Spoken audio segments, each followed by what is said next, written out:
As you were.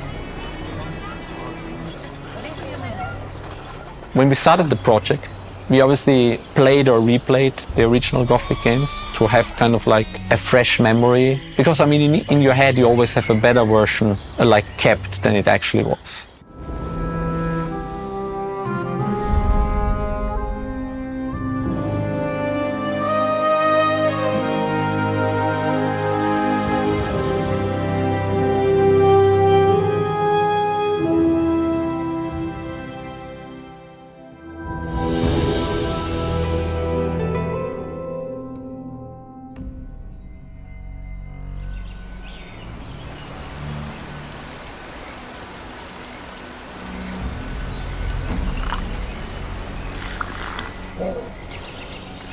Every team member of the art team got like an art book of Gothic 3, which was the most complete documentation of a type of Gothic game in terms of art. So that was also a good reference point with a lot of the designs and art that we could always go back to. Another thing that I love of the original games in terms of art, it's how easy it was for them to create memorable characters and memorable landmarks. First level that in which we were working back in the days was the ancient monastery.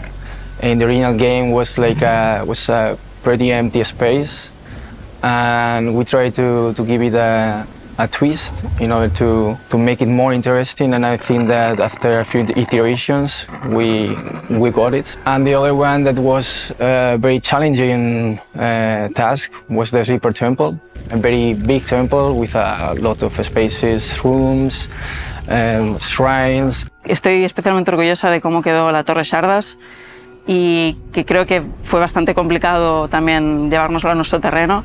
Creo que es bastante especial cómo ha quedado y que siempre recordaré pues, todo el proceso que hemos hecho para llegar a unas referencias nuevas, interesantes, a interpretar todo el original, añadir más contenido a todo ese escenario, esa zona, y creo que está muy chulo. I'm sure we'll come up with a very big list of pretty memorable places we want to visit again and we recognize. And the same with characters. I mean, you have Diego, Gorn, Shardas, Raven, Gomez. I mean, there's a very pretty big list of memorable people. Our main inspiration was obviously the visuals of the old one, because there was a lot of fine detail in there, although it was just 512 by 512. Or even lower. So we tried to extract that and read that. So we categorized the characters in tier A, tier B, and tier C. So tier A is like the full-on like main story NPCs that are like super critical for the main stories that you interact with a lot. And for us, it was also very important that every phase need to be unique and like also feature a certain level of detail. When you have some original material, I mean, you have like a starting point, but that means that you need to get creative in doing something new and adapting it to something that feels more real. So I'd say like it was really fun having the original and also seeing what the fans had interpreted this character to look like through the years. You know, we looked at a lot of fan art and a lot of cosplays and everything to redesign these characters. When we talked with Alchemia Interactive team, there was a need for around 60 story important characters. Besides that, there was also a need for a couple of hundred unique NPC characters. That was a major challenge to create that number of characters within a time and budget constraints. To address this, we created our own tool called Maestro, which allows us to mix and match faces, armor items, wardrobe items, hairs, textures, anything. I mean, we did all the tier A characters pretty early. The other characters got assembled pretty late in the development, and then we realized, okay, we need certain additional features for making characters more unique. So for example, the characters in the Storm Camp, they all have unique tattoos. We worked with a professional tattoo artist to come up with a clear visual language and also what sort of meaning these tattoos could bring. We really tried to emphasize tiny details. We were getting concept images, 2D concept images from Alchemia Interactive with detailed description of the characters, and from there we created 3D models and rigs for those characters. A big focus of ours was to create those characters to be super optimized. So we ended up creating a system for Unreal Engine that provides twice the FPS than traditional engine evaluation.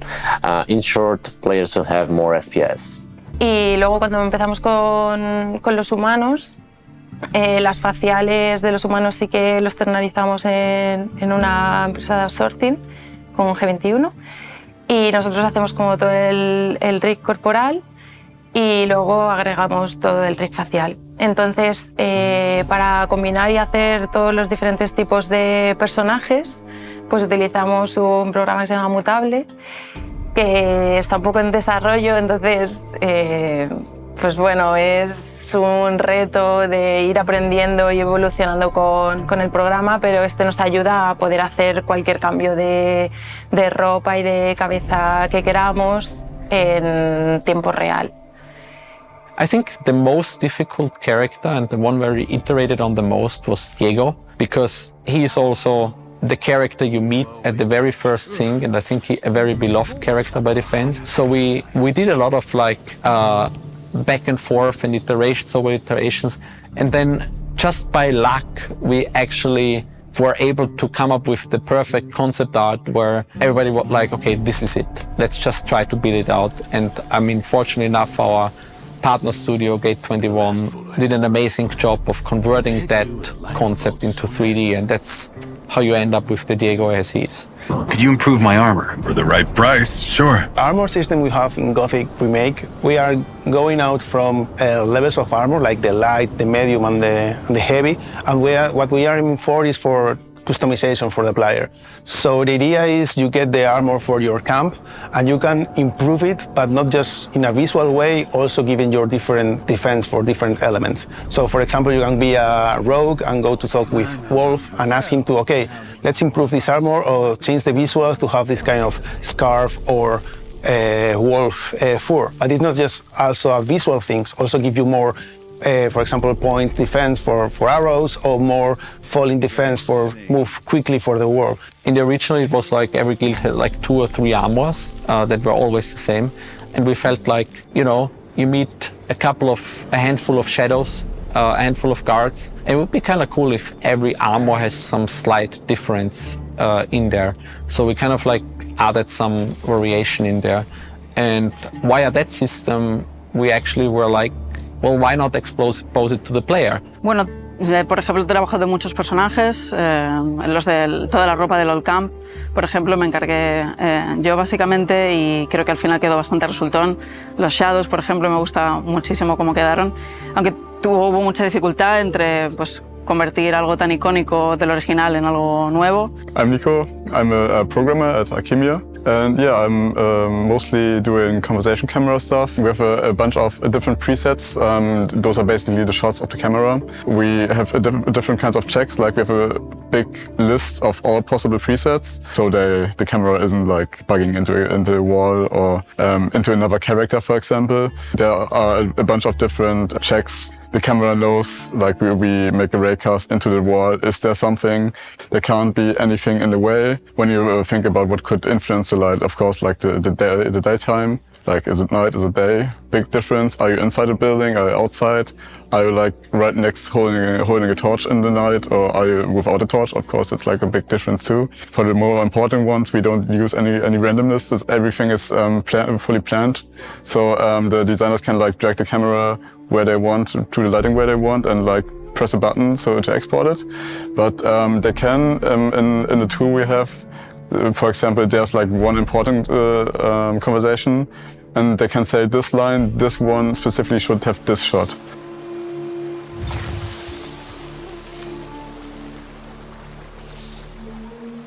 In the Trekcar team, we try to give it more soul to the game. We try to make it more alive, more dynamic. The creatures feel more alive when they interact with the environment.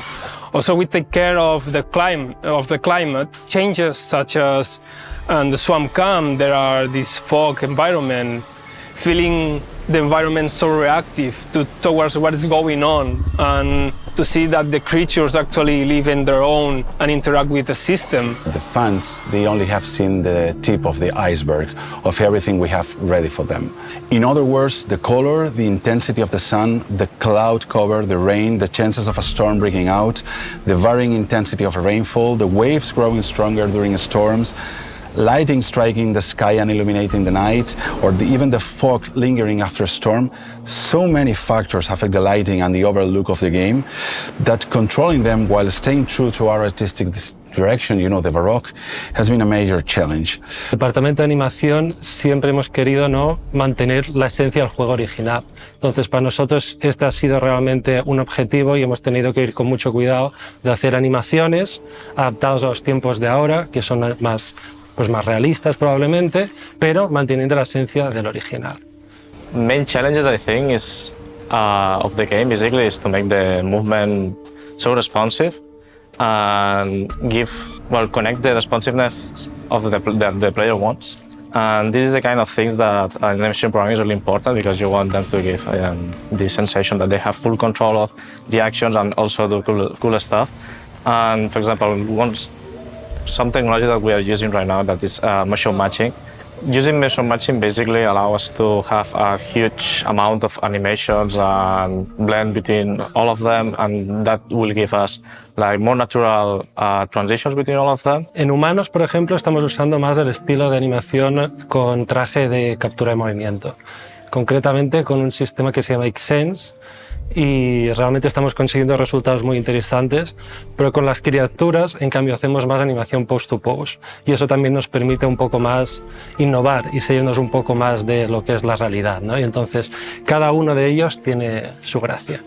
El tema de animación, claro, estás creando vida. Entonces es muy guay cuando ves personajes que se están moviendo con la personalidad que tú querías, que están haciendo todos los movimientos que querías que hiciera y verlo, ¿no? En el juego, como en este caso en el juego, en el environment, cómo recorre los lugares. Y no solo los personajes, ¿no? Todas las criaturas, todo lo que tenga vida es especial. Realmente me está gustando mucho cómo estamos llevando las cinemáticas, creo que están quedando muy interesantes, porque es un momento en que en el animador en el videojuego tenemos que hacer animaciones muy específicas, ¿no? De un tiempo muy concreto y unas acciones muy concretas, con un tiempo muy justo. En cambio, las cinemáticas nos permite al animador explayarnos más y hacer animaciones un poco más libres y a veces más épicos e innumerables. It's clear that they are a very vocal community. I think we are taking some decisions to get closer and closer to the way they see the game and the way we actually see the game. And this attitude of listening to the fans and trying to understand what they were trying to say as with their criticism, it's something that we always apply to the art team as well.